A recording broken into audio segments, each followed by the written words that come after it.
Welcome again to American Zarathustra. This is episode 11 of Imperium Art.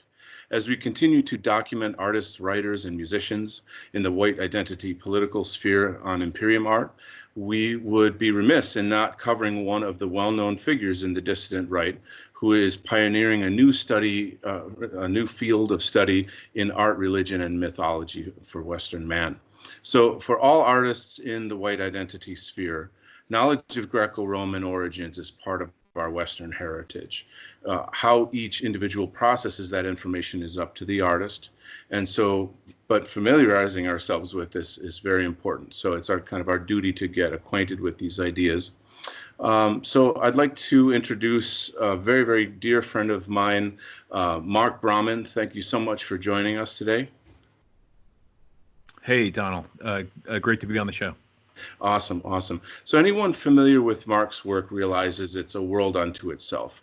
So on this show, we are interested in finding out where the Apollonian transmission connects with Imperium Art. I met Mark years ago, about a year ago, through a mutual friend, and we worked together on a comic book project.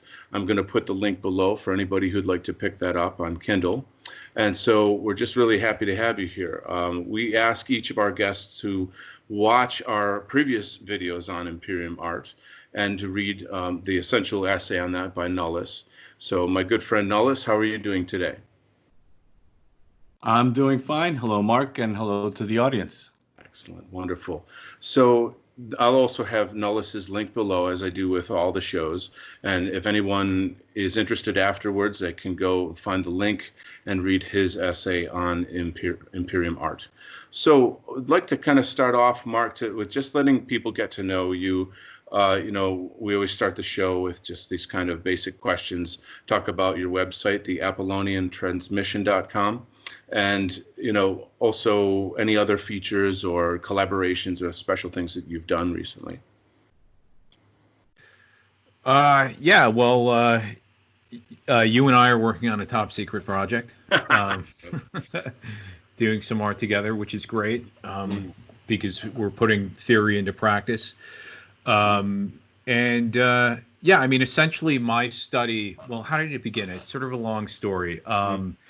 So I have always been an artist, a writer of fiction, and that's always been my interest. And one of my goals in studying mythology was to enrich my own art. So, and I think this is kind of a somewhat common thing that artists will do, is that they'll reference mythology, for example, or, older texts, like they'll have, biblical references, for example, in their work. And so my interest in studying mythology was to deepen my understanding of myth. And it sort of became its own rabbit hole, or became quite a huge rabbit hole, as it would turn out. Yeah. But but originally my goal was to gain a sort of kind of facile understanding of world mythology, and then apply that to works.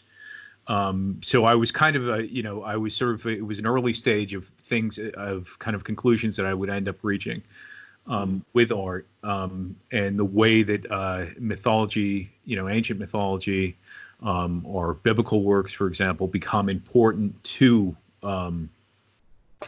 contemporary art. And so what eventually ended up happening too is that primarily my interest was in creating art. But when the alt-right sort of started to kick off in, I don't know, like 2014, earlier, even, and Richard had developed a website called Radix, which at the time was a very radical website. Yeah, Richard Spencer. And that became interesting to me. And I was, I think that at the time I was thinking, and it's really interesting how much my thought process has developed since that time, because I think it has developed quite a bit since that time. But I was thinking that, here's a new movement, and it's a movement that I ideologically agree with, or at least kind of important, aspects of the movement I agreed with. And Yeah, and I was interested in making art that was kind of tailored to that audience. I saw a kind of emerging audience that shared a worldview, and that I had this sort of instinct that we require poets, we require artists to, and maybe I wouldn't have articulated it exactly the same at the time, but to sort of moralize people and to have a culture and to inspire people and to and also maybe to teach people, to bring them in a kind of different way. Sort of the things that I think that your sphere or your kind of neck of the woods is dealing with it and discussing. So my kind of like ploy to get into the alt right was, in hindsight, it was probably a kind of unnecessary road, but it ended up being a very kind of fruitful road, and it kind of it pulled me in a sort of totally different direction. Was to do some cinema analysis and to use that as a kind of entree, a way of introduction to an alt-right audience, and to build a relationship with radix by doing reviews of cinema or films. Unconscious cinema, is that correct? Well, it would ultimately, now it's unconscious cinema, but at the time it was just me, writing movie reviews for radix, and from a pro-white, perspective. Yes. And what I discovered though was, there were, I think the first film, I don't know, maybe AI, I think was the first film that I did a analysis of for radix. And I think I was watching the film and I was like, holy, wow, there's a lot of very interesting stuff in this film. And it's told from a very kind of Jewish perspective, and symbols are being used in a kind of very sophisticated and careful way. And so my analysis of the film led me to believe, well, this is a very, interesting work. But then I started thinking, well, this can't be the sort of, the first film that Spielberg encoded with this very deep,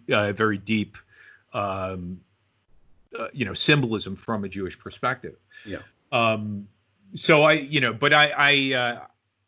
so anyways, I submitted that as an article and for radix, and Richard agreed that it was pretty mind-blowing, sort of things that were going on in that film. And to kind of make a long story short, in that film, it appears kind of very clearly indicated through a number of symbols that they use in the film that the robots are, and this is probably kind of the easiest thing to pick up, is the robots become a kind of metaphor for Jews in the film. And there are some scenes in the film that kind of hammer that home, where they're kind of being persecuted in a way the Jews, either have been persecuted, or we have this narrative of Jews being sort of persecuted in this manner. And so it became clear that they are kind of stand-in for Jews in the film, and in a kind of closer analysis of symbols, including names that are used in the film, tended to kind of verify that. So that, I think that was my first. Nice. Actually, did you do a show with Richard on that specific movie? Because I could link it below. No, we haven't done one specific. I think we're getting to that because we're actually doing a series on Spielberg, and as it turns out, all of his work is a kind of, all of his work is sort of deeply encoded and rich in symbols from a Jewish perspective. So this is kind of getting around to the concept of racial esoteric moralization, and what I believe is one of the most important things that you're contributing to the arts in both, of course, the white identity political sphere, but in a much broader sphere too. And that's the idea to decode these things, this ability to read these symbols. So I'm sorry to cut you off. No. Well, I appreciate that. So in any case, but at that point, I hadn't yet developed the terminology, because I thought, well, maybe this is one sort of subversive film. But and to make a long story short, what's kind of indicated in that film is essentially that the Jews develop as into these kind of super robots, while the rest of the human race, implicitly the Goyim, go extinct, right? And that's sort of the conclusion of the film. So it's a kind of shocking conclusion to the film. So that was one of the things that that Richard and I found remarkable about that reading, which I think is an accurate reading. So there's this idea that Jews will prevail or outlast a Gentile competitor, and in the end, they'll exist as sort of this super race, as it were, or something that's suggested in the film.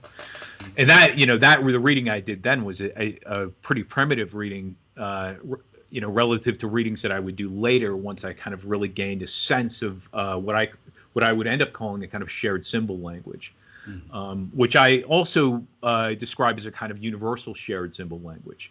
Yeah. But what I would argue is that Jews are particularly conversant in the symbol language, that they are, in a sense, symbolists in a way that is more sophisticated currently than Gentiles, right? Now, I don't think that that's always been the case. My theory is that we had a greater sense of symbol sophistication, as it were, in the ancient world, particularly among the Greeks and Romans.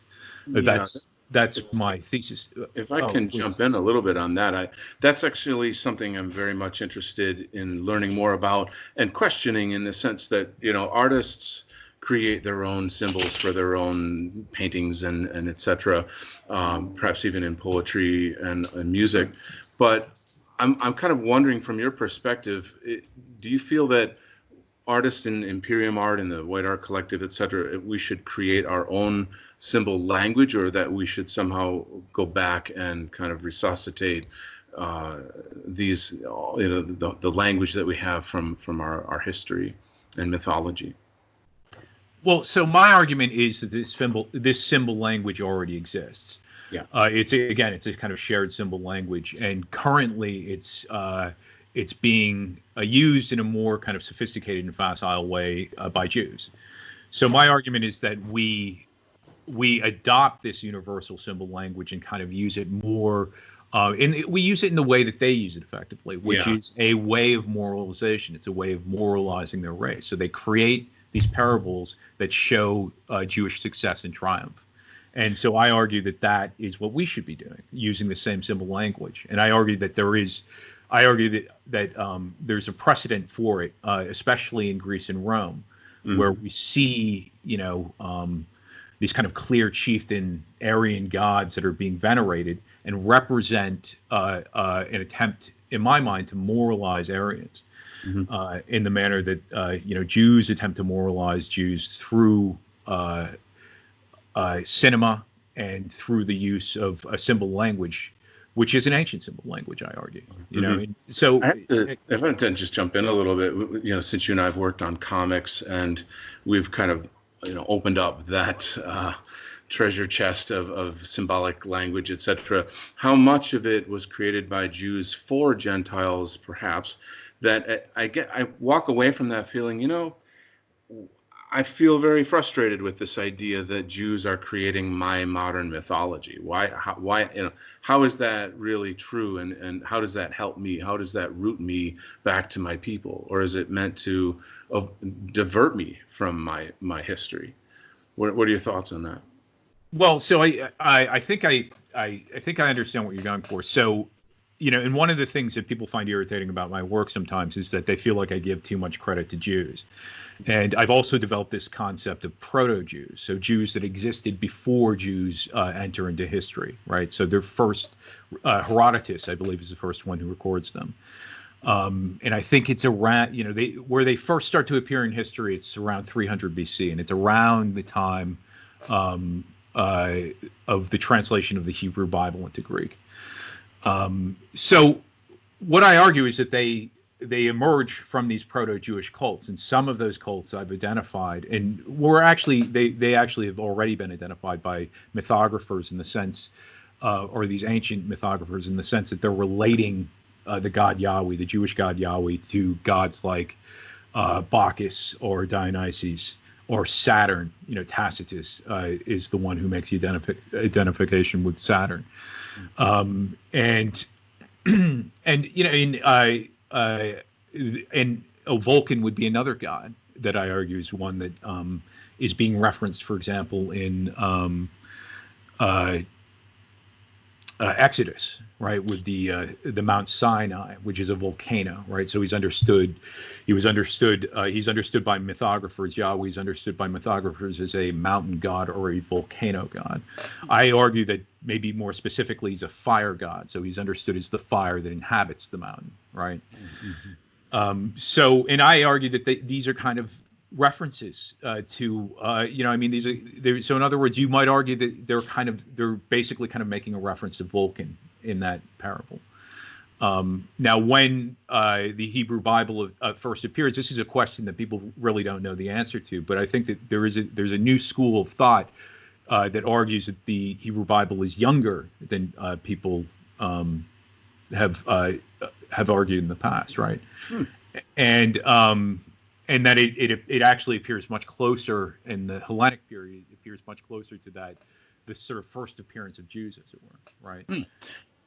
Actually, this brings up a question that was kind of on my list of questions for you. If you could sort of do a brief rundown of the Greco-Roman pantheon and their symbolism for Imperium artists to be aware of and to be able to use in their work, and more specifically to kind of separate the kind of proto-Jew gods that are kind of, masked as say Aryan gods, and to see the difference between the two. Sure. Before we do that, though, I wanted to kind of address what I think was an earlier question, which was essentially this idea that, so to clarify, my thesis is not that Jews, created all these symbols. I mean, the answer to that is actually unknown, right? But what I do argue is that Jews are sophisticated culturally and religiously, so they have an ability to kind of effectively create religions, and I think that that's something that we know from history, right? That there is a kind of religious superpower that Jews have, right, to use the comic book language, and it's because that they're very sophisticated with the use of symbols. And using symbols in this way through art, in order to develop art and religion. And so what my argument ultimately is that Aryans appear, and this is something that, race theorists on the right have argued before me, is the idea that Aryans are basically a kind of founder group in civilization. So they're responsible for kind of, that sort of first seed of civilization in many, if not, all cases, right? When we talk about the sort of the great civilizations of the world, going back to Mesopotamia, going to Egypt, that there is a kind of Aryan founding group effectively. And my argument, though, is that there's a kind of Semitic closing group, or you have Aryan founders and you have Semitic closers, and I call them more specifically proto-Jews, right? And that the way that this interaction happens is that because of this sort of sophistication, through parable and through symbol, Jews are very sophisticated in the creation of culture and religion again, and so it becomes a sort of tale of swords versus sorcery, as it were. If you think of that sort of the contrast that people make in fantasy art, for example, or fantasy novels, the idea of swords and sorcery fantasy novel is that they are kind of more wizardly, as it were, and are adept at kind of, in creating these works of art and culture and religion that are ultimately moralizing to their own group, but demoralizing to a external group. And I argue that ultimately they serve as kind of mating call, right? So these religions and art, which I tend to kind of conflate art and religion, right? Represent a kind of mating or breeding call. And that effectively the Jews are kind of have been the most, Jews are proto-Jews. Again, I'm talking about these cults that I perceive, or I find evidence for, that are essentially proto-Jewish cults, that they are very sophisticated in this way, but that what you'll see in history is that these sort of counter cults will emerge that are effectively Aryan cults, right? So my thesis is, now I'll accept, for example, that Aryans worshipped gods before the development of Jews or proto-Jews, but I think that it was probably a simpler thing. Like religion was probably a simpler thing before we see the division between Aryan and Semite, and again what I call proto-Jews, and that they start developing religion in a kind of sophisticated way, and you could argue in a kind of diabolical way, right? But I don't even think that's fair. I mean, I think that the best way of describing it is that they develop a kind of mating call, and they find a way to compete with a martially more sophisticated Aryan group, a group that is a very talented group that is martial and is a strong, beautiful race of people, and they find a way to compete through the use of culture, religion, and art. So that's my thesis, effectively. So it sort of sets the stage, the historic stage, for kind of moving forward to start to investigate where Imperium Art and the Apollonian transmission can connect. Nullus, do you have any impressions or thoughts you'd like to share so far? Hi. Actually, there's a lot that's been said, and I'm just listening intently. I do find it very interesting, the comment that Mark made about the moralization to their own and the demoralization to us. And I think that that's a very good point that he brought up. And I think that that's something that you could find throughout many of their, if we look at the contemporary movies, or even the literature, or any kind of artistic expression that they share, control, or what you would see. Right. Is a subtle demoralization of us, and I think that's a really good point that we should definitely take into consideration. So, and to kind of recap that, in a sense, we artists and creators in the Imperium Art scene or in the White Art Collective, etc., we have to become extremely acutely aware of this, and then counter it by making art that is remoralizing our people. So I think that's one of the key themes that I want, to make clear in this show. So it's a lot to cover, I understand, and of course I strongly urge people to go to the ApollonianTransmission.com after this show. There's just a rich plethora of ideas and many, many things for artists specifically to use in their own creative process, their philosophy, etc. So I wanted to circle back to that one question. If you could, Mark, if you could try to identify for us which of the Greco-Roman gods are Aryan and which are not, per se. Sure. Yeah. And I would, and one of my ideas, and now, of course, it's impossible to know if this is the case or is actually true, but that Aryans would develop cults that were effectively a way of dealing with Jewish or proto-Jewish cults, or chthonic cults, as you might call them. Yeah. And the cult of Apollo would be one example. The cult of Mars, the cult of Jupiter would be other examples. And essentially the chieftain gods of Greece and Rome would be very good examples. And so my theory is that effectively, through a kind of urbanization where, degeneracy became a problem, and effectively, these proto-Jewish cults were promoting degeneracy in the way, like we see this, for example, in the figure of Dionysus or Bacchus, right? So in a manner very similar to what we see today. We have these kind of chthonic figures that are promoting degeneracy. And one of the motives there, again, I argue, is that it is what we find ultimately with Jews and these proto-Jewish cults is a bride-gathering cult. In other words, their interest is in us genetically, right? So their interest is in sort of the best among us as a kind of breeding stock to the genetics bear this out. I have a book coming out I should mention as well, and that's Sure. One sort of primary theme in the book is this idea of the bride gathering cult. And I've since realized that I've won a lot of people over to this thesis, even though many people are not yet kind of publicly admitting it. But the Jews are kind of complex in this regard, in the sense that they are genetically related to us. They are 40 to 50% European or Aryan descended, and that is largely from the female side. So the picture, the genetic picture that's painted is that it's Jewish men, breeding effectively with Aryan women, right? Now, So, may I interrupt you? I just think, is this what's the strategy behind this? Is that so that they can hide among us per se, or that they can usurp our power?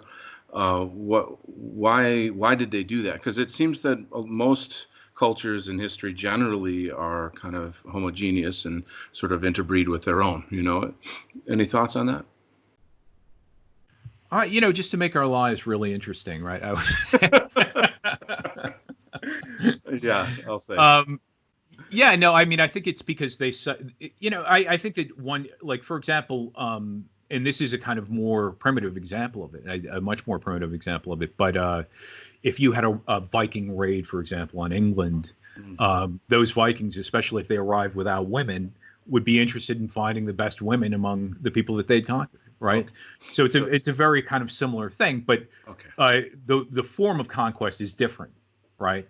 So the form of conquest is often a kind of mercantile or a cultural form of conquest. I think that the cultural aspect of it is very kind of underplayed, but Jews as a people are very culturally dominant. I mean, this is a kind of very obvious thing that we should all realize, right? I mean, the influence that they've had on American culture, the influence that they've had on, Christendom. And again, I argue that before the development of Christendom in the ancient world, that they were also involved with these other cults, even after they had become known as Jews, for example, right?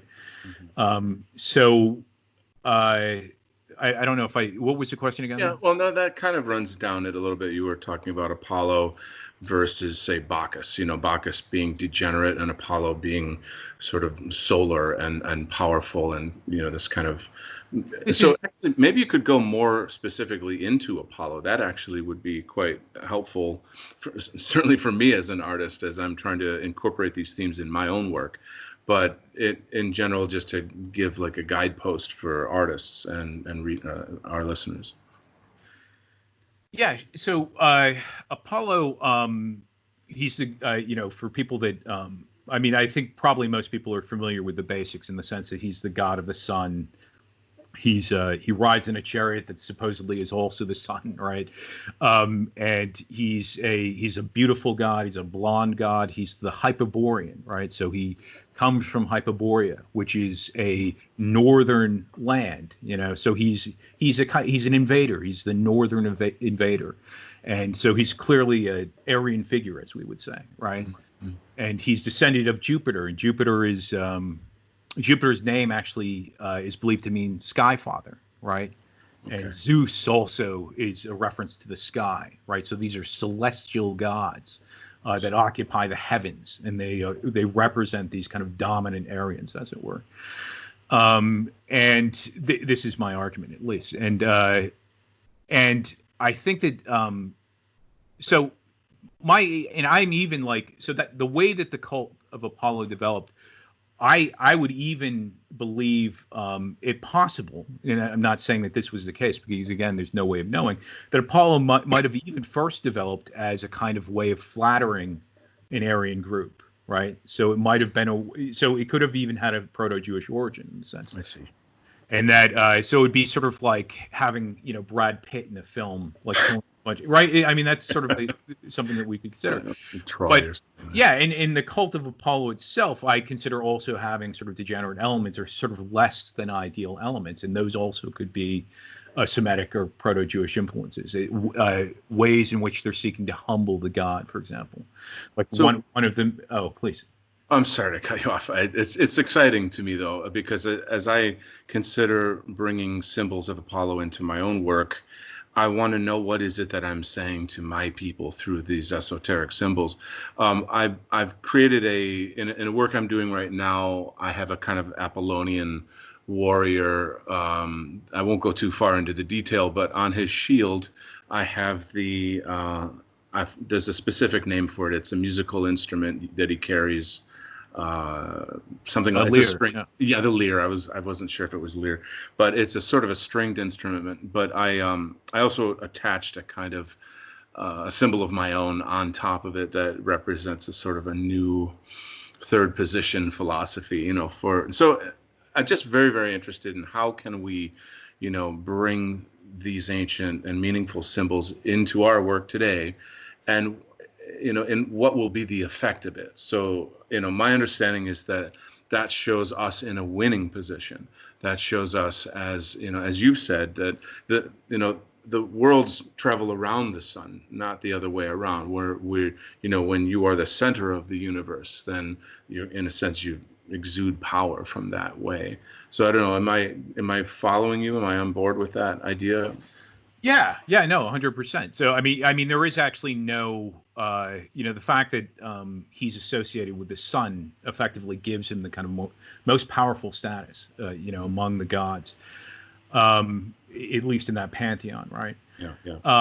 And so I think that there were a lot of very kind of moralizing things, even about kind of Jewish esoteric moralization, in the sense that they do seed us the celestial, right? So when they're making even a film now, they identify themselves with these sort of chthonic forces or these chthonic gods, and reference us in symbols of fertility, like trees and rivers and the sun and the sky. Things that represent fertility. That appears to be the tendency in Jewish esoteric moralization. So they seed us all these very positive things. Mm-hmm. And I think that what I would say is that at some point, the cult of Apollo clearly becomes a kind of Aryan cult in a sort of conscious way, in the sense that they develop rituals where they're trying to kind of exclude, ugly and criminal people from there. Like so it develops in a sort of eugenic way, right? So, this is where I think Imperium Art can kind of connect. Art has what's the word I'm looking for? You use it in ceremony. I don't know how to phrase that precisely, but perhaps our art can create not ceremonies per se, but maybe sacred spaces or some kind of an experience in which we elevate ourselves away from, as you say, like undesirables or something, the degenerates, forces in society that are meant to, make us extinct. Because I'm kind of asking you to help me to make that, to bridge these things and connect that in that way. Does that make any sense? Well, are you talking about sort of an art society, or, for example, or a guild society, or actually a guild community, or is that what you're talking about? Well, I am thinking in the future that I would like to work on developing an Imperium Art guild, and that would perhaps play a role in that. But that's why I'm just kind of investigating these ideas now, and I'm trying to see how did art work as a kind of a spiritual experience for people back in ancient days in Rome, for example. How, what did Apollo do for the people that worshipped him?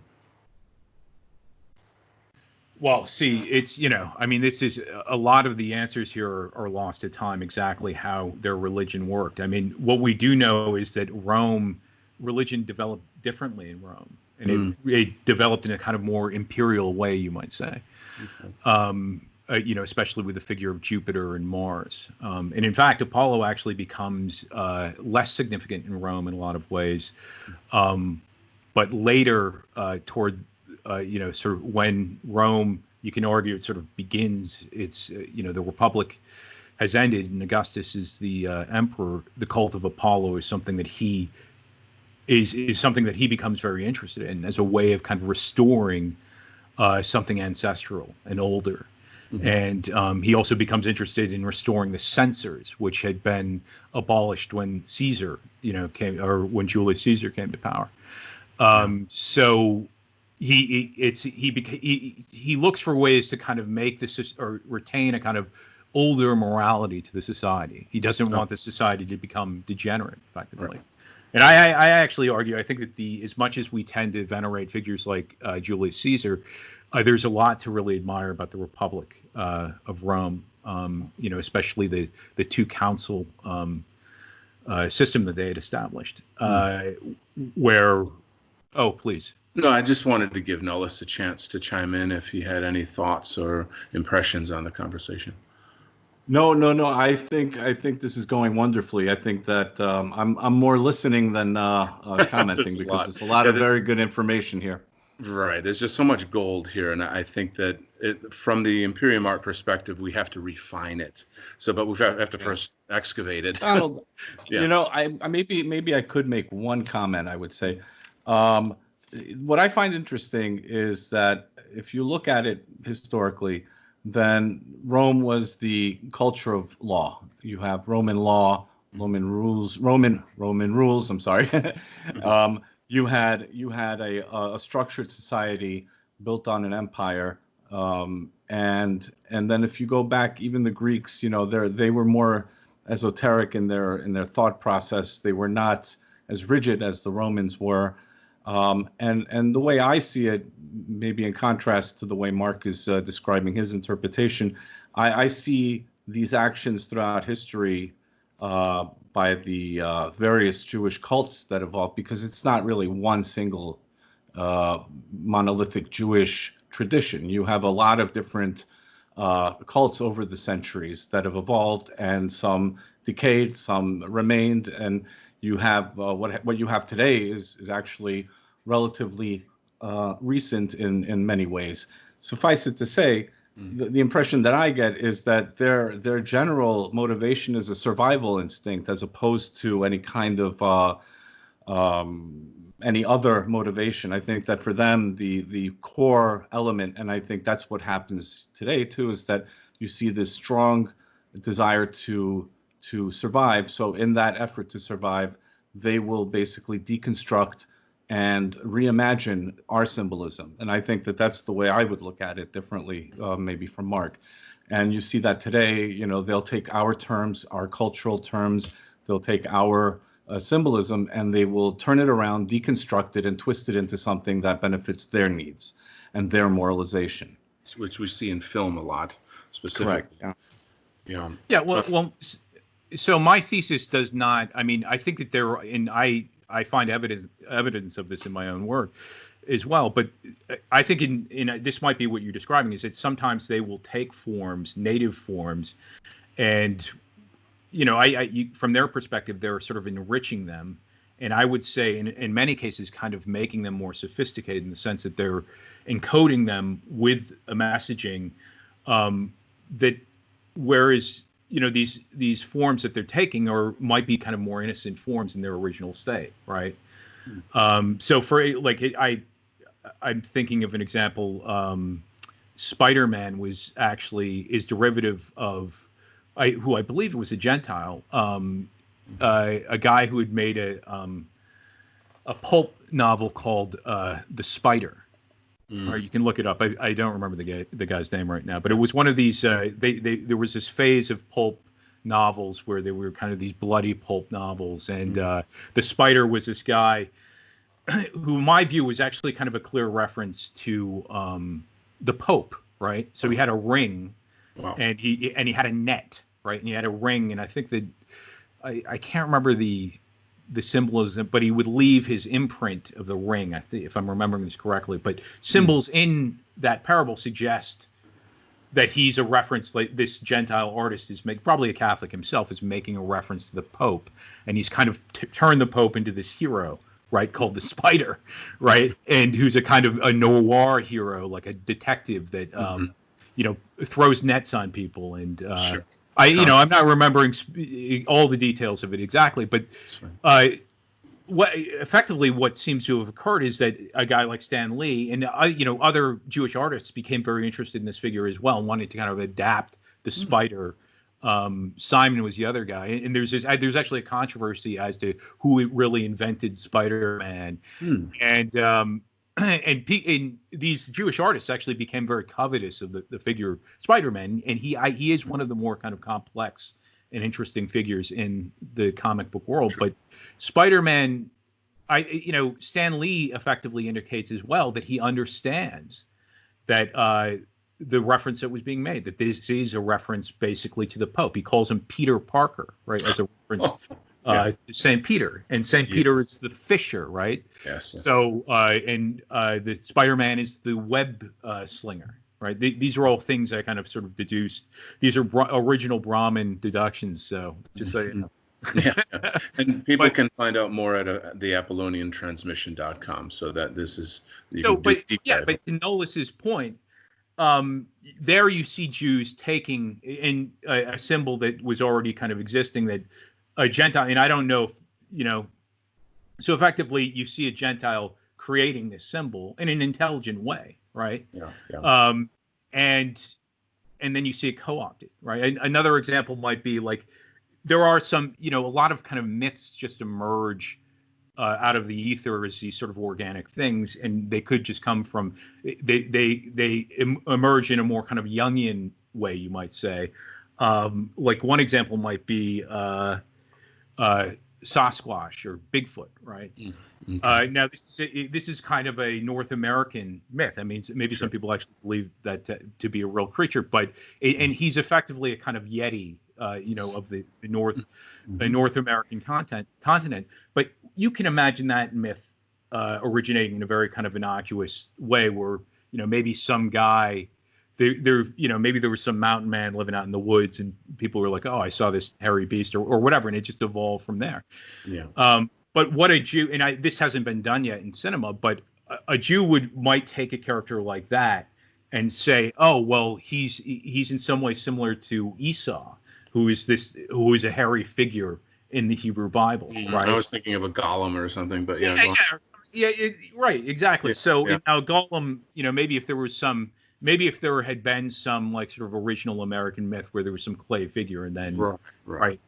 So I just go ahead, Nullus. Yeah, I just wanted to add. I think that I'm sorry, Mark. You wanted to say something? Go ahead. No. So I admit that obviously the both the process of myth transmission and the creation of myth is a kind of is a sort of back and forth, as it were. Yeah.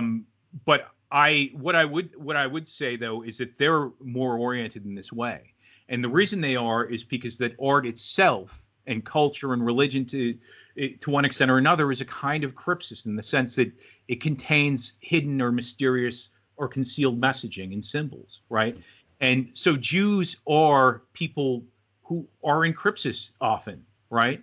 So especially in these kind of early stages of inhabitation, and even after that. I mean, I think that I argue now is that they're kind of more going into crypsis now, because they're sensing a rising anti-Semitism. Mm-hmm. So they are a people that hide. And in art, when you make art, you're hiding things, right? When you make a parable, you're hiding a meaning in the parable. So in a way, it becomes something that they are especially adept at, right? Now that doesn't mean that we can't also be adept at it, but I think that I think that there are obviously very many clear cases where we show that we are adept at it. And again, I point to these cults in ancient of these celestial gods as cults that Aryans may have invented, but were basically at some point understood the meaning of these cults and their purpose, which was to kind of moralize their own race and protect their own race. Apollo becomes a averter of evil. That becomes one of the epithets. He becomes a shepherd who's understood as protecting his flock, right? Mm-hmm. So he's understood. He becomes basically he could have existed prior, or he could have developed as a reaction to these chthonic cults that were basically, picking off the flock, as it were, right? Yeah. Or were creating a degenerate conditions, and then he is developed as an anti-degenerate figure, effectively.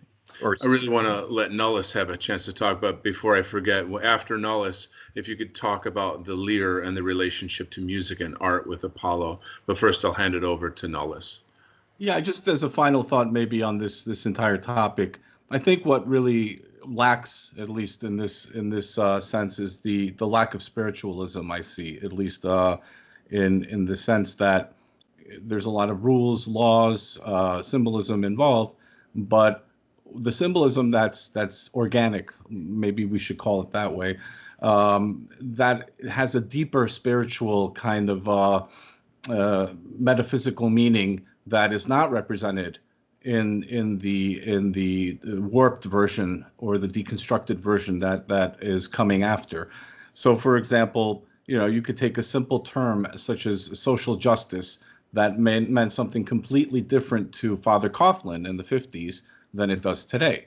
And you can take symbolisms from the medieval era and then the evolution of all these symbolisms to the 17th, 18th century and how that changed. And a lot of it also has to do with what we, as our cultures, are also evolving over the centuries. So our reinterpretations of ourselves is also an important aspect to this. But I believe that what we have to also take into consideration is this lack of deeper spiritualism, at least that's my interpretation. And it's a more materialist approach when you say that, we're only talking about the rules and the laws relating to it, or more specifically, the deconstruction of the original symbol. Mm-hmm. There's a lot to say in response to that. I'm sorry? I don't know who's going first, but I guess I'll just make a quick recap or response to that. Is that there's this danger of LARPing, I guess, in the dissident right of I guess ancient spirituality, ancient religion, mythology, and it's my hope that through the arts that we could actually recreate or create for the first time perhaps some kind of a metaphysical experience that connects us to our history, to our people, to our greatness, and to each other today. And then that's obviously a lot to shoot for, but it's important that as artists and philosophers that we are wary of that LARPing, that we kind of avoid it per se. So I'm glad that you made your comment, Nullus. Mark? Yeah, maybe just one more thing just to add, and I'm sorry about that. No problem. I would just add that I think that the deconstruction comes after the fact, and it comes when that particular symbol poses a threat. And I think that's the way I would look at it, at least. Yeah, just all you have to do is check out a certain website that has all the symbols that they say are bad symbols, and they're mostly indigenous European symbols. But I'm sorry, we're getting off track a little bit. Mark, did you want to continue, or? Yeah, I mean, I think I would say the following is that I think that my feeling is that rather religion is something that's developed consciously and in a kind of intelligent way through the intelligent alignment of symbols, and it's not something that just kind of appears spontaneously through a spiritual experience. I don't think that's the case, just based on my study of religion and mythology. It seems because what you find is you find a sophisticated use of symbol, an intelligent use of symbol. Now, I think that the reaction often is what we call a mystical or spiritual experience. And that can even be a reaction to contemporary art today. I mean, these TV shows or films will form effectively these cults where people become very involved. They start LARPing in the sense that they start becoming cosplayers or cosplayers or whatever the case may be. Yeah. But so what I would say, and the other thing too, I would say is that the other two, and there may be kind of two senses of the world and two understandings of what is spiritual or what is not spiritual. And, for instance, Rome, one of the ways that in Rome that they interpreted Christianity was as something that was kind of atheistic, right? So in other words, the Romans who were worshiping Jupiter, and I argue he effectively, he represents this kind of racial avatar. He represents this moralizing Aryan figure. The way that they perceived Christianity was as a superstitious cult that was atheistic. Right? So in other words, you see two different understandings of, theism, of what the God actually represents between those two perspectives. It's wild. There's so much to talk about, and this theme is extremely large. So let me kind of pull it back down and take this in a new and an important direction. So what I'd like to do is recap the definition of Imperium Art to kind of refresh us on that. And then I want to ask Mark, what were your thoughts about Nullus's essay, the previous shows we've had, the general concept of what we're doing, and then take it from there. So just for the audience, I'm sorry, for the audience, I just kind of want to describe it. Let's say for people who this is the first show that they've seen, for example. So Imperium Art, the art of white identity politics, mediums, any kind of art medium, but digital art, video, music, poetry, memes, these are common. So platforms, the White Art Collective, the rise of the art right. Our last show, episode 10, was with Flash Gorgon, a French meme artist who started Rise of the Art Right. I strongly recommend people get connected and watch that show, get connected with Europe. Individual social media pages like my own and Nullus's, etc. Aesthetics, archaeofuturism, classical traditional aesthetics, this kind of thing. Politics, of course, white globalism, third position, dissident right, the former alt-right, if you will. So that's just to kind of define what we're talking about with Imperium Art. And then now I just wanted to pass it back to you, Mark, to ask you, what are your thoughts about that project?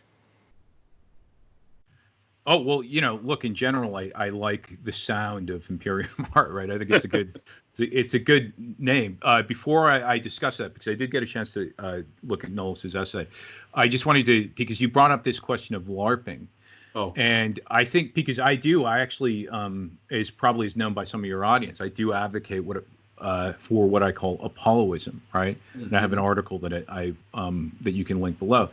But the idea, though, is that, the idea is that right now, I don't think anyone's going to roll out some pagan religion and people are going to start worshiping a pagan religion. I don't think that that's how it would work.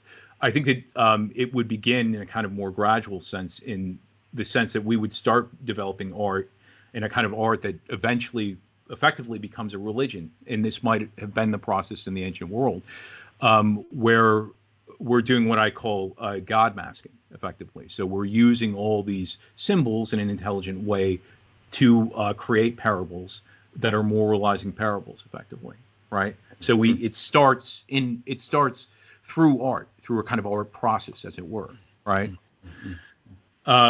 The other thing I would say is, because I don't think it is actually effective, and people are, even though there is, obviously continuity with Christianity, people in the alt-right will argue that people who are traditional Catholics or who are Orthodox are LARPing, right? Now, I don't think that they're LARPing, but you do see that there is a kind of hostility to traditional presentations, right? In the sense that if you, I think you're familiar. I think both of you are familiar with the issue, is that when someone is trad, that people perceive that as a kind of LARPing, right? I get your point. Okay, sort of posing in a way. Yeah. Anyways, but back to Imperium Art. Yeah. So the general. I think that Nullus and I probably are. There were probably sort of kind of important disagreements that we have in terms of what exactly that would look like. But I appreciated his essay, and I think it's one thing that I took away from it is there's a strong sort of conservative aspect to the essay, in the sense that he's interested in preserving tradition, which I think and I agree with that as well.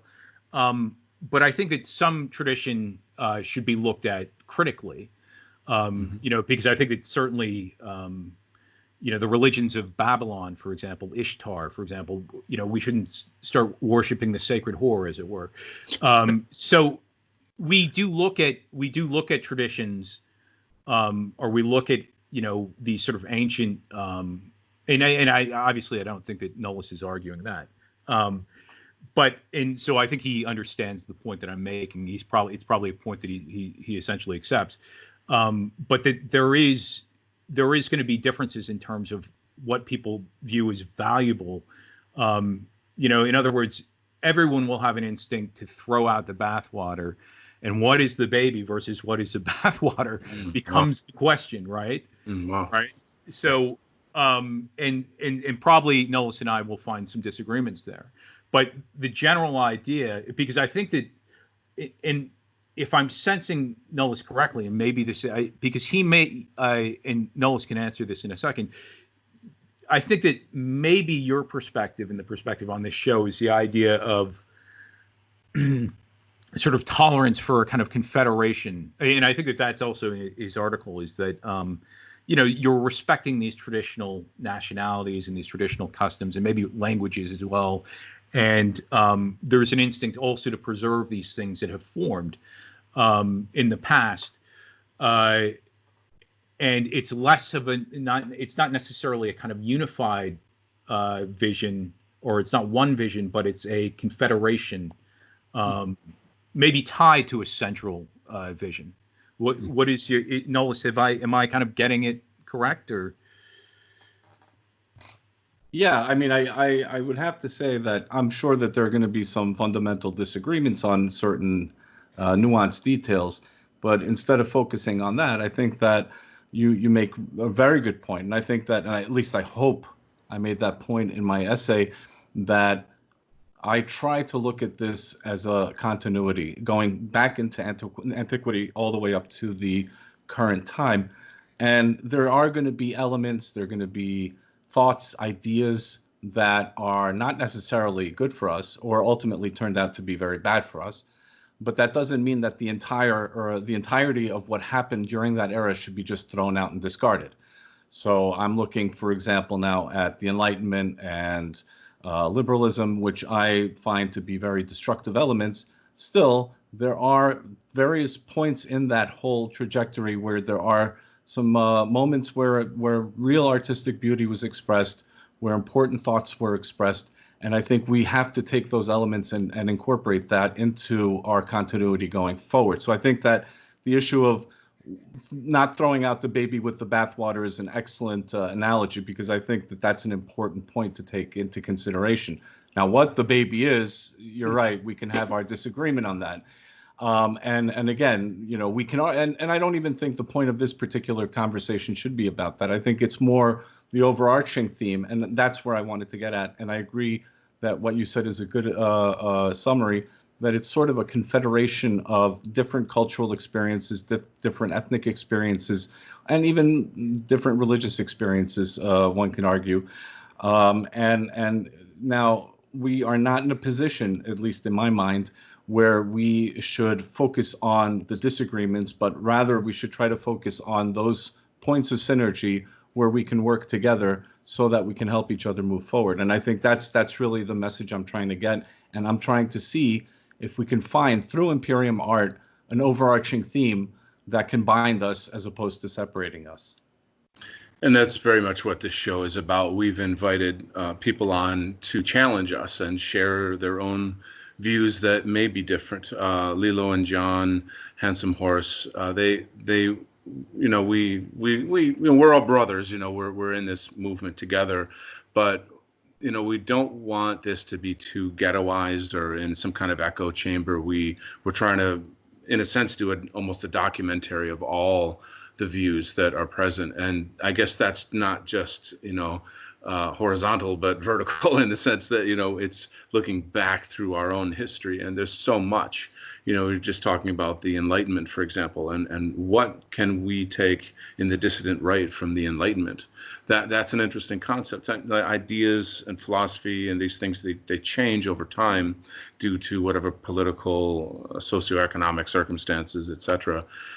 So it can be too much to sort of take on at once. It can be overwhelming, and that's why it's good to have these discussions and break down the things, but try to always find that thread, or as Nullus says, the synergy. How can we bring ourselves together? Because in a sense, that's the whole point, right? Is to save the white race, to defend ourselves against white genocide, to have a mass global white awakening, a return to our European ancestry in some regard, art being the way to do that.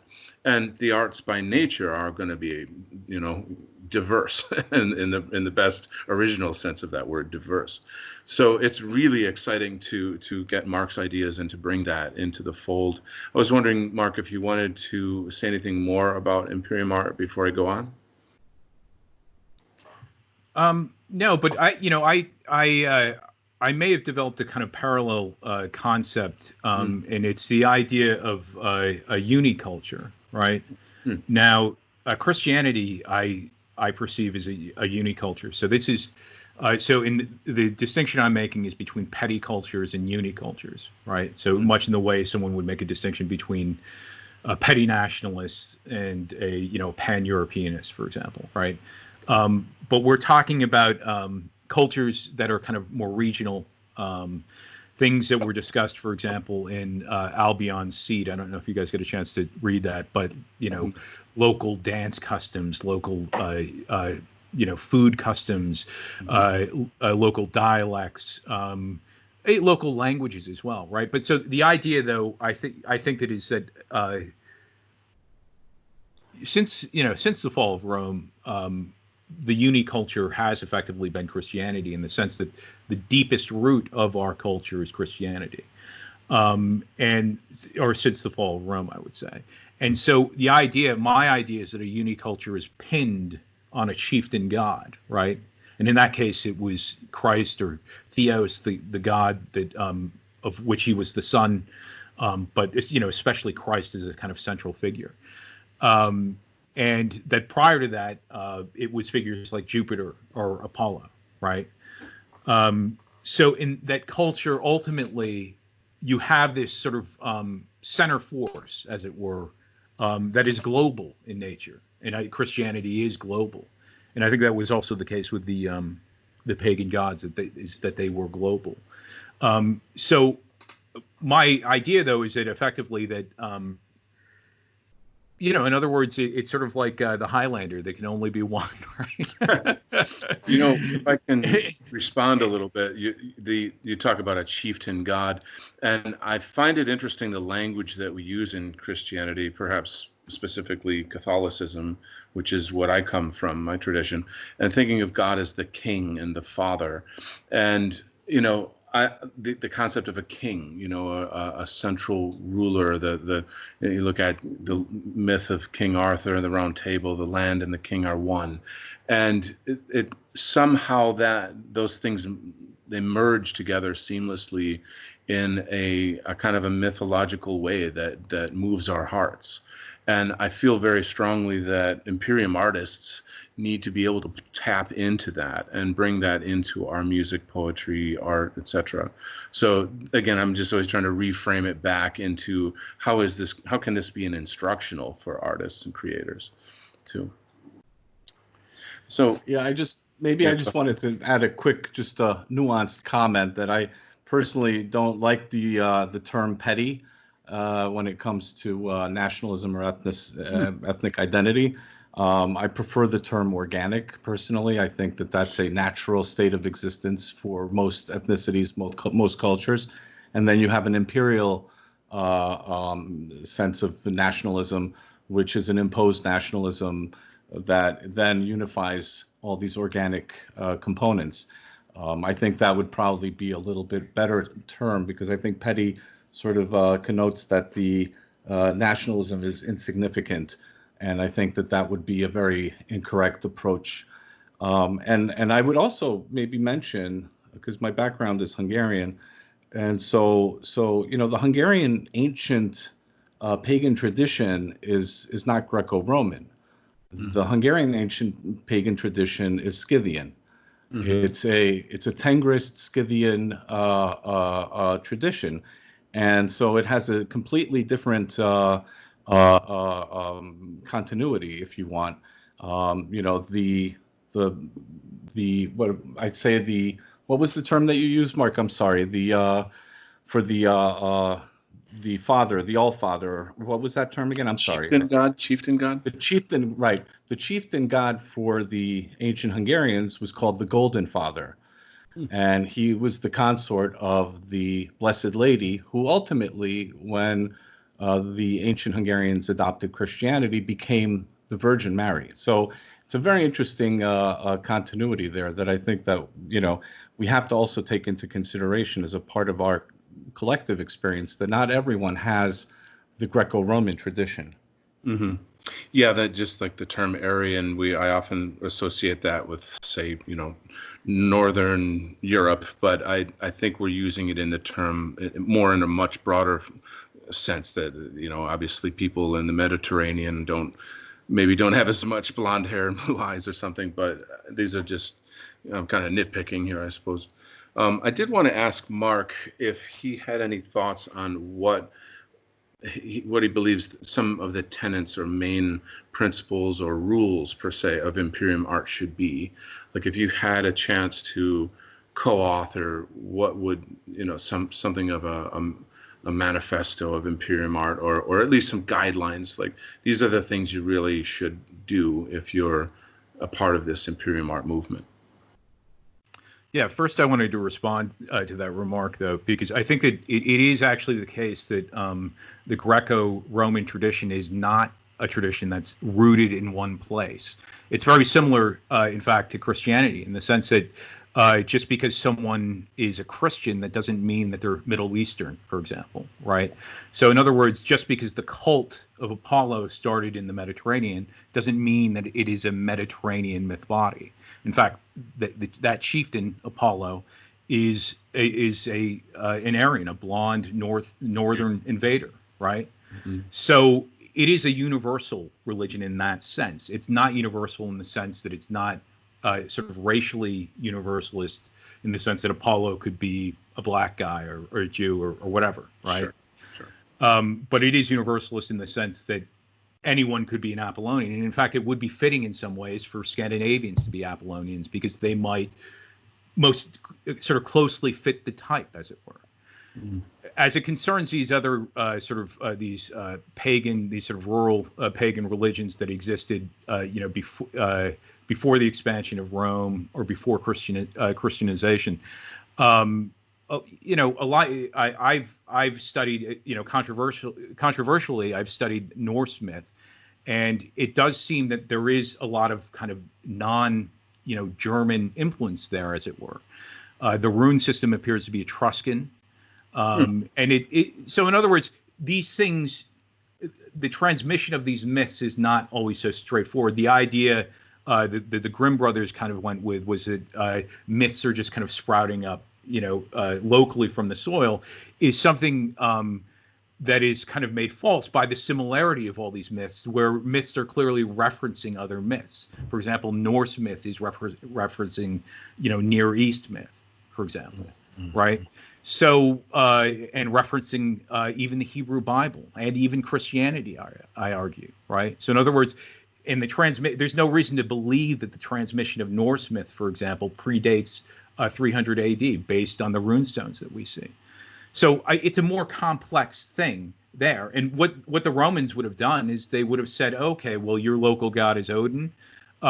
So though that name Odin wasn't really kind of known at that point, right? So it kind of, it's something that appears later, but they would say, okay, well, he's Mercury, right? So that's Mercury. You guys worship Mercury, right? And I actually even argue that in the myth itself, it was likely a conscious reference to Mercury, maybe by Etruscan myth makers. So that would be my response to that. So in other words, the Greco-Roman tradition is not a regional tradition. It's centered on Aryan gods like Jupiter and Apollo, who are Northern European, who are understood as descending from Hyperborea, for example, right? That's why I think that's your field of expertise. That's what we're kind of listening and gathering information on, and I certainly can see the organic relationship of those things. Having studied quite a lot of Eastern religions as well, there's a similar pattern, and I also think there's something just natural about the symbolisms of the family and the land, the king. These things seem to be almost ubiquitous in some way. But if you, I don't know if you want to, if you care to respond, if you had any thoughts on like, what do you think would be some guidelines for Imperium artists? Well, look, I think that, so I don't think that we should just kind of conform to views that we disagree with. Now, I have a ton of respect for you guys. I've worked with Donald for a long time, and he's a really gifted artist. And Nullus is obviously a highly intelligent guy. And so I think that it should be an attitude of mutual respect. Absolutely. It primarily. So we're going to disagree on some things. A big deal. I mean, this is so. In other words, I don't think that we should be putting ourselves in a position of like censoring one another or hating one another because we disagree on intellectual topics effectively, right? That's we have the show. Yeah, and that I think would become sort of medieval in the kind of the bad sense of in the sense that you would be trying to basically censor ideas that people just don't like or they're pissed off at. And, and I mean, that's already a kind of aspect. So I don't think that we should, I don't think that Nullus wants to attenuate or weaken his ideas by trying to create a hybrid with my ideas, right? Which are different ideas, and nor do I want to do that as well, but I think that we can nevertheless share common interests. And this is something that actually our mutual friend that you and I'm not going to mention him on the show, but our mutual friend, I sort of owe him credit for this way of framing it. But I think that we have mutual interests, right? Everyone on this podcast is interested in the protection and the success of whites as an ethnic group all around the world, right? We all have fealty to that idea. So we're all kind of joined in that way. So I think in that way we all fall under this Imperium or this umbrella. So I think that and look, I wouldn't want to kind of impose my views on Nullus. I mean, I read his essay. Again, the guy is sophisticated and intelligent. He's got his own ideas. They don't need to be my ideas, frankly, right? I think that it's what is the expression? Let 1,000 flowers bloom, right? Right. Yeah.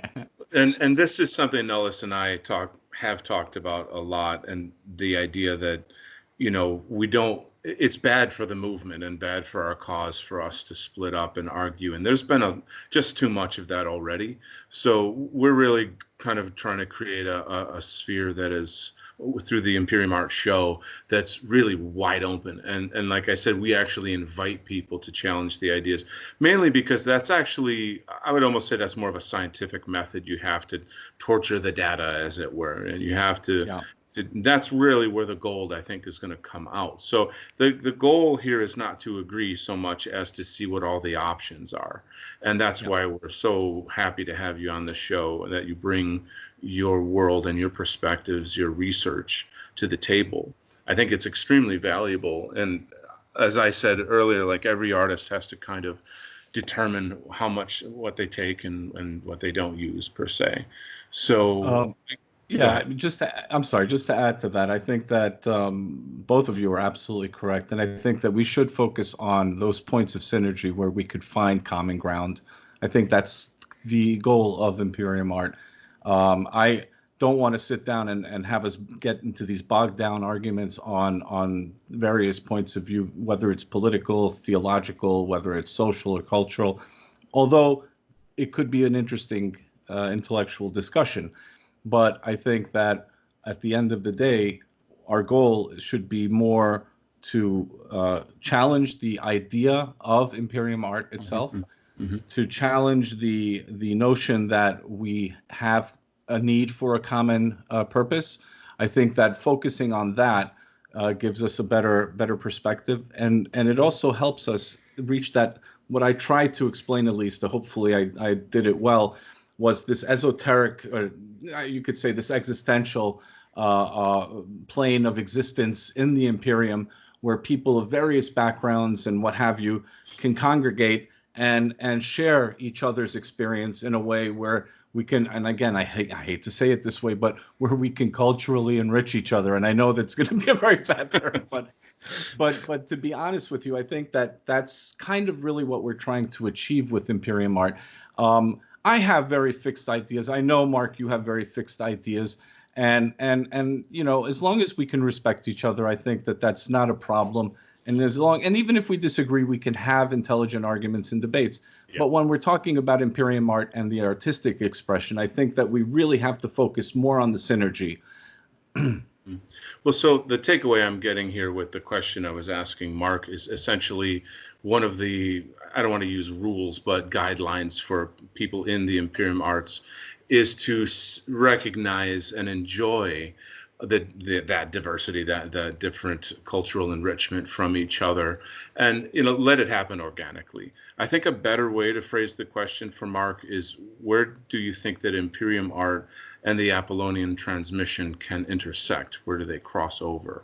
Well, I think they can intersect, like on this program, for example, right? I mean, I think that this is a healthy dialogue where, I mean, we're showing that we're not going to get angry at each other because we have ideological differences, which is a kind of common thing that happens in the DR. And I think a lot of it has to do with just the fact that the DR is young, and it's anonymous, and it's unprofessional largely, but not in all cases, of course. So there is a kind of people can't just have like civil discussions, unfortunately, which is what I would prefer. Now, having said that, I know that some of my ideas are controversial, so people will get irritated at my ideas, but I think that more mature and civil people will say, well, how about this? Maybe it's like this, or they'll have a different perspective. And we can agree to disagree if we don't reach an agreement, or maybe I say, hey, well, maybe that is the case, right? So I think that the way at this early stage is that we have clear shared interests, and there's obviously no reason for us to be hostile, and we should be working toward shared interests. So that's so, what for example, with since I'm pretty familiar with your ideas, I love this concept of a shared symbol language. And many people have said already, we already have that. We've got our own mythology. I mean, we certainly could, religious people could use their symbols, etc. I guess for myself, I keep thinking, well, I want to make new symbols. That's just me, but the question remains, and I think this isn't going to be a question we're going to answer on this show, but that people who listen to these shows need to discuss and get into the dialogue is, how can we reconnect with our past in a symbolic way, in a religious way, an esoteric way, metaphysical way, and make it relevant and powerful and potent and remoralizing for whites today. And again, we've put a spear point on the end of it with the term Imperium. The idea that this has a trajectory. This isn't just some big mushy nebulous thing where we're all kind of arguing with each other over different things. So that's maybe another takeaway I'm taking from this conversation, is perhaps that we should treat the dissident right more like a business, more like a political party, or I don't know, an organization of some kind. And I've tweeted on that numerous times, and people do like it.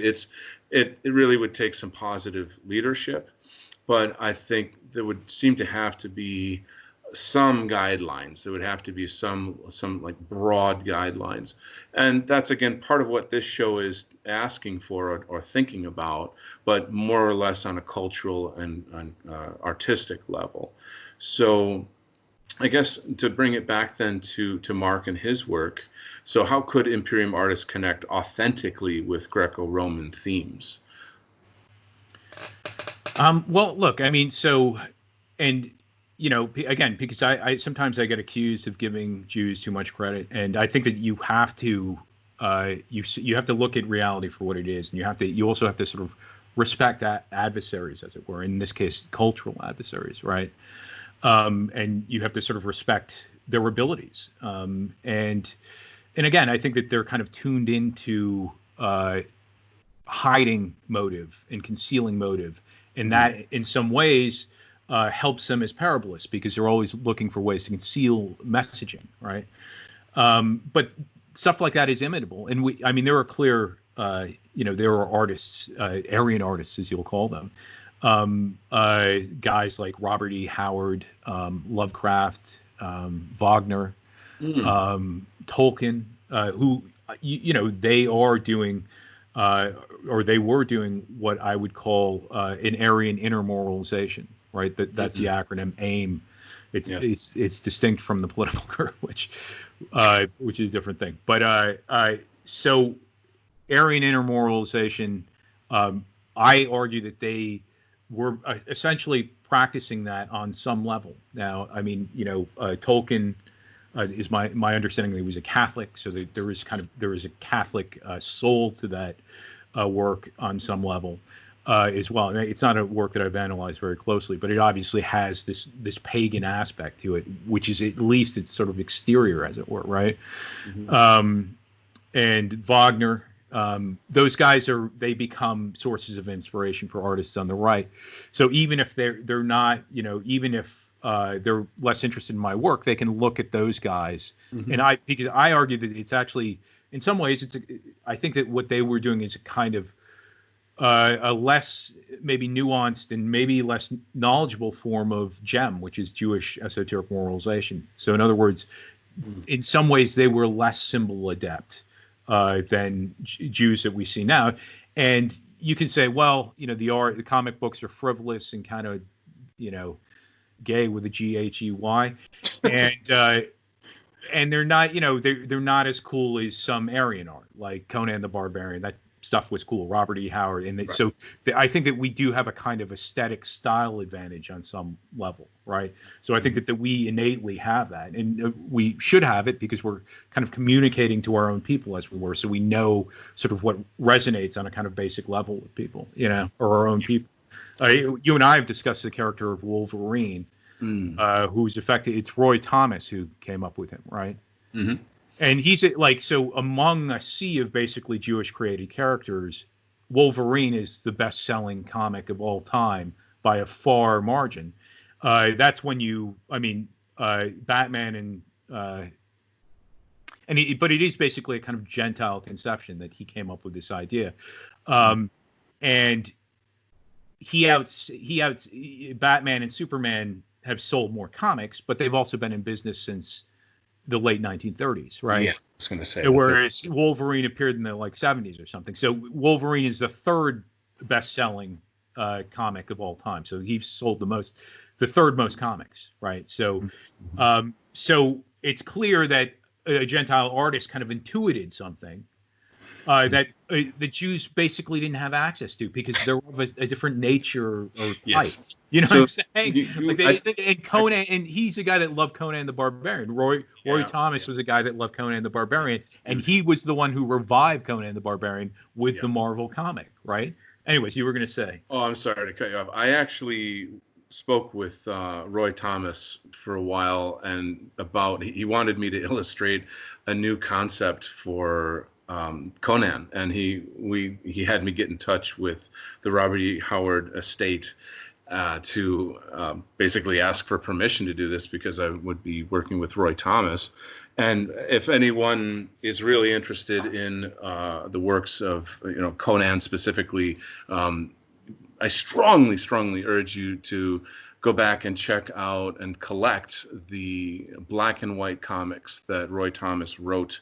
They're illustrated not in a standard comic book style. They have a kind of a classic European, I don't know what I'm looking for. There's a lot of chiaroscuro. There's a lot of action. You can clearly see, that John Buscema is taking something from, Renaissance art in terms of the way that the stories are composed, the intense heroicism of it. That our artist actually didn't even really like drawing superheroes. He was way more into Conan. And people have to drop their bias about comics. Comics are just movies on paper, okay? They're just movies on paper, right? And so, and I would even argue that some of them are better than movies in so many ways. But I'm kind of really shining a spotlight on this because it's answering one of the key questions that I've been digging throughout this whole conversation. And that's, how do we do this? How do we, as Imperium artists, as people who want to create Aryan inner moralization, who want to have literacy, a visual literacy, or some kind of shared language, how do we make this kind of art? So we have to look at great writers and artists who did this before us. And that's popular culture. You know, it's funny, there was just a thread on Twitter with you and Richard Spencer, and I forget, one of you mentioned Conan the Barbarian as a movie. And I thought that was really cool. I wouldn't have thought to put that on there. I love the movie, but at the time I was deeply drenched with Conan comics. And so again, go out, I mean, you can just Google it and see hundreds and hundreds of pages of astonishing art of this great savage hero who is the Hyperborean. I mean, that's what Conan the Barbarian is, the Hyperborean. It's part of the mythology of that. So I'm just really excited to go off on a tangent with that. To end the story with Roy Thomas, the representative at the Robert E. Howard estate was extremely rude to me, and the answer was no. So that sucked that I didn't get to work with Roy Thomas, but it was a fun, time knowing him for a little while. I just wanted to add on the. Yeah, I'm sorry. Go ahead, Nullus. Yeah, I just wanted to add to this question of symbolism. I think that, over the course of this conversation, my takeaway is that our European symbolism is bold, is open, is unapologetic, and doesn't have a reason to hide. Our moralization is open. Well said. And I think that differentiates our symbolism with the subversive symbolism and any kind of subversive symbolism that we encounter, because that symbolism is really the symbolism of shame. And so we have no shame in our symbolism. And that's the way I would express this. And I would not necessarily say, and again, I don't want to go into it in too much detail, and I respect your work, so don't misunderstand me, but I would not attribute this much influence to the Jews in terms of their cultural and historic position. But I would say that they are, at least in the postmodern era and maybe going back a few centuries, have been very diligent in changing our symbolism, deconstructing our symbolism. And I think both of us could agree that at least in the past few centuries that has been apparent. And whether or not past degeneracies were attributed to them or to our own weakness, is also something that we can question. But I think that it's also important for us to look into ourselves as a part of our own journey, and understand that we're all frail, we're all fallible, and so the messages have to be clear on that end too, I think. Mm-hmm. So just to kind of wrap it up, this has been a very enriching conversation, and the door is always open to you, Mark. So thank you for spending some time with us. Would you like to tell the audience about any upcoming projects or any things you got going on that you'll be announcing soon? Yeah, sure. Well, I have a book coming out where people, because the problem is with a lot of my work is it's sort of too long, didn't read, right? So people commonly have sort of assumptions, about what my work actually is, and it's the incorrect assumption or what exactly I'm saying. But it will allow people to make specific criticisms of my work, because usually there are kind of these general criticisms of my work, and it lays out the case in a kind of chronological manner, right? So I think people should look forward to it. I think there's a lot of really good stuff in there for people to consider. Marvelous. Will you be doing any more collaborations with Jurius? Any kind of music videos or anything like that? Yes, please do. By the way, Nullus has been doing some work with Amalek. Am I right, Nullus? Well, it's interesting because Amalek will write us twice. It happened twice in the past. He wrote a a song, and then it inspired me to write a poem, and it happened twice. And the first time he, in turn, created a new song based on the poem that I wrote that was inspired by his first song. And then in this particular case, I created a video and I sort of transposed my poem onto his song. So it's a little bit different this time around. But yeah, I love these collaborations. And Mark, please continue that, because that was such a good video. And I would love to see more of that. Yeah, indeed. Indeed. Oh, no problem. You know what? I was going to agree with one point that you were making, though, because I do think it is the case that our art tends to be more exoteric, as it were, as opposed to esoteric. I would argue that it should be both. Like, it should operate on both levels. On, you know, in other words, you know, art, for example, encoding sort of moralizing messages in our art shouldn't take the place of like free and open discourse, obviously, right? We should be able to talk about the issues that are affecting us and that are important to us, you know, the racial issues and those sort of things. But I would, you know, even looking at the ancient world, people look at the cult of Apollo now, and it is kind of mysterious because, you know, these are sort of these are ancient things that people don't really think about and are not really that familiar with. But the sort of chthonic, which I would argue are proto-Jewish cults, or they were effectively mystery cults in comparison to these celestial gods who were, you know, who were pretty kind of, it was sort of kind of pretty obvious what they represented effectively. Like, it was pretty obvious what Jupiter represented as a god, as a kind of ancestor, like a blood god ancestor, right? So there is, though there are elements of esotericism to those celestial cults, and, you know, even a Christian will admit that there is symbolism, of course, in Christianity as well, that Aryan cult, or that Aryan manifestation, was less esoteric. And things like Conan the Barbarian are less esoteric, right? In a sense, it's not, they're not about these sort of, these characters that are concealed and you don't know if they're Jewish, or you don't know if they're goys or whatever, right? Or they're, you don't know if you thought Peter Parker was a goy, what, he's a, you know, you thought Superman was a goy, that sort of thing, right? Sort of Woody Allen humor or something. Yeah. So on that, I think that I generally agree. What were you saying though? You were making a point before I interrupted you. Speaking to me or Nullus? Donald. Oh, well, I'm just really pleased with the way that this is going. And I just hope that you do a little more music, poetry collaboration. The videos are fabulous. And I just have to say, for myself, and I think a lot of people, perhaps in my sphere, my followers, the White Art Collective, when that video came out with you and Jurius, I kind of feel like it was a page turner. Like it sort of opened up a window and a door, thinking, yes, we need a lot more of this. We need tons more of this. So it's just kind of set a fire, and a lot of us, we all write in our own styles and have our own art forms. But you know, we were moralized by you, or energized by you doing that. And so, yes, there's other stuff out there. There's other content out there. But that particular one, I think, you know, if somebody makes a documentary about the alt-right or the dissident right, that has to be in there, I'll say for sure. Yeah, I don't know if they'll include it in a document. It's the propaganda might be too good. Right?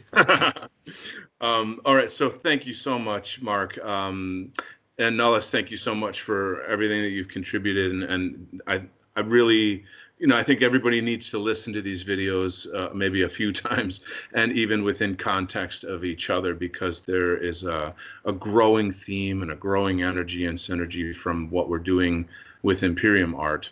So again, it's such an honor to know and work with both of you. I really am humbled by your presence. So thanks again for joining us, and please, everyone listening, leave your comments below. It's essential that you share these links in your networks. Please promote what we're doing, get it out there, not just within the echo chamber of the dissident right. Let's get this out to the broader world. So once again, thank you guys, and everybody have a good night.